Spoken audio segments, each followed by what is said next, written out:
Welcome back to Mountaintop Reviews.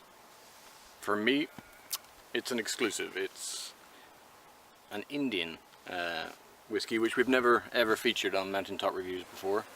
It's Amrut Peated single malt.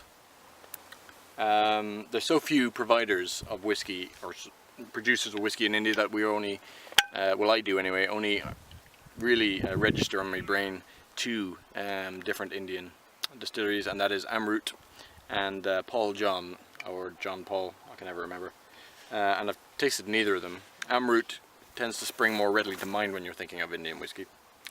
Indian whiskey such as Amrut Fusion, that name Amrut Fusion gets bandied around a lot. So Amrut tends to get bandied around, and it's in your mind when you're thinking of Indian whiskey, well at least mine. Last review we looked at the Silky, which was about the mythology of ancient Donegal, and this actually encompasses mythology. The word Amrut is also mythology. It's Indian mythology, and it means the elixir of life. Amrut is the elixir of life, and this elixir of life scored 94 points on the Jim Murray's Whiskey Bible. If you care about those things, perhaps you don't care less about Jim Murray's opinion on anything, and perhaps you feel that points-based system is irrelevant and not up your alley, in which case let's ignore that. So here we go. It's in a nice metal container. Let's take her out. There it is. Non-chill filtered, so we're getting genuine colours here. This is all its own work, so to speak. 46%. It registers Produit de l'Indie, product of India. Bottle number 69 it says on the back. June 2017. I like that. I just noticed that. I like that little bit of information. That's good. Yeah. Distilled, matured and bottled by Amrut Distillery in Bengaluru. Oh, very exotic, isn't it? So, the best way to form an opinion is to open it. Let's do that.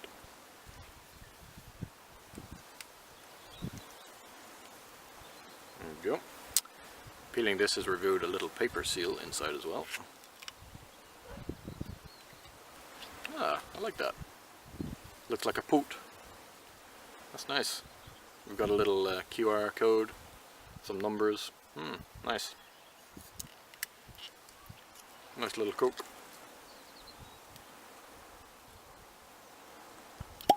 Yeah. And we've got a nice little Amrut Distillery's graphic at the top.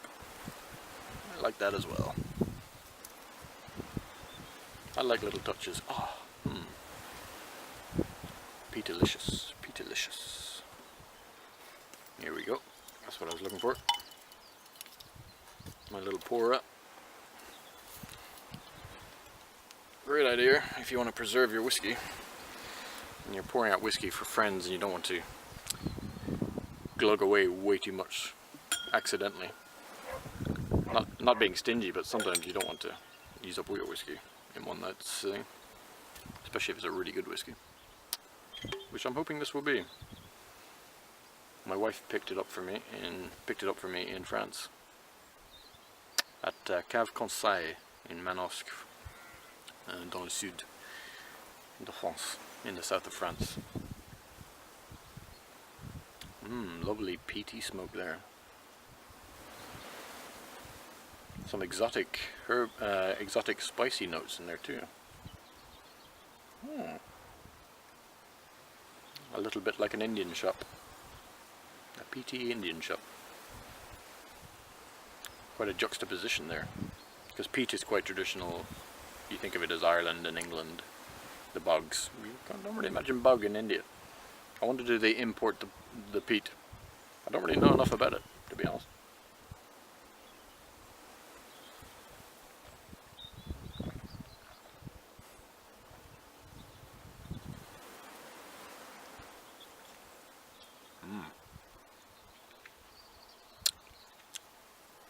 It's pretty special. I like that. It's pretty interesting. There's grassy notes, there's woody notes, there's spicy notes. There's obviously peat notes.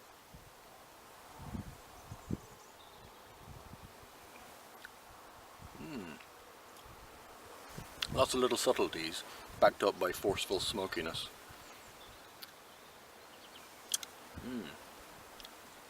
Nice, savoury. There's not a huge amount of sweetness here. There's kind of elements of spice to deconstruct.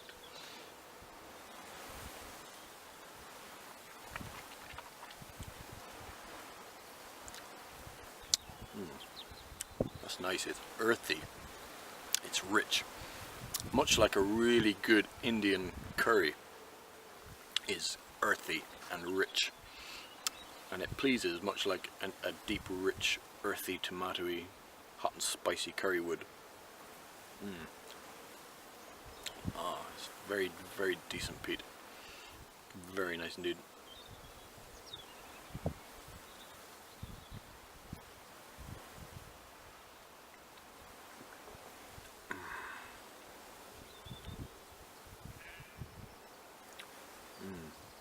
So fragrant. It's just really, really good.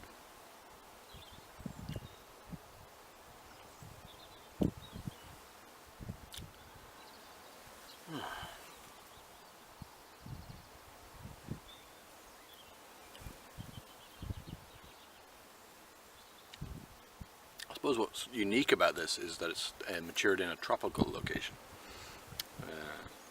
3,000 feet above sea level at Bangalore, the garden city of India. I don't know that, I read it off the back.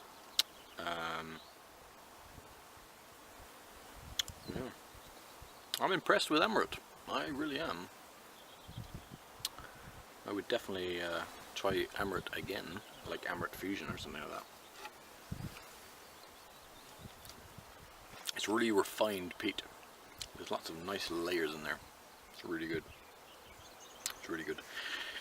I encourage you to check it out.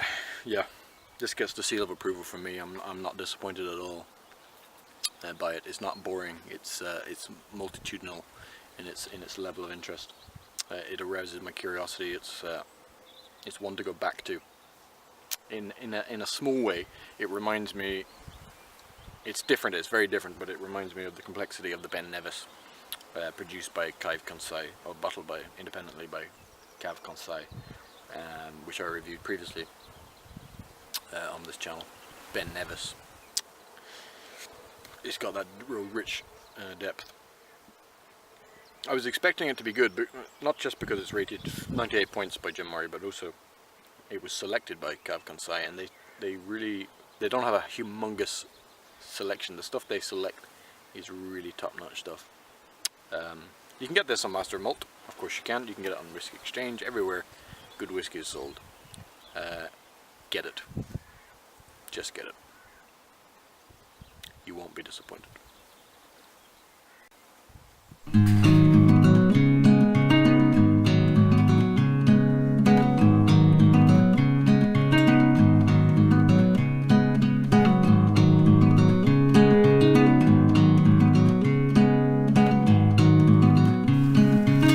There's actually a little booklet inside the tube. I hadn't noticed that there was protective carpets. It tells you all about the different whiskies that they do.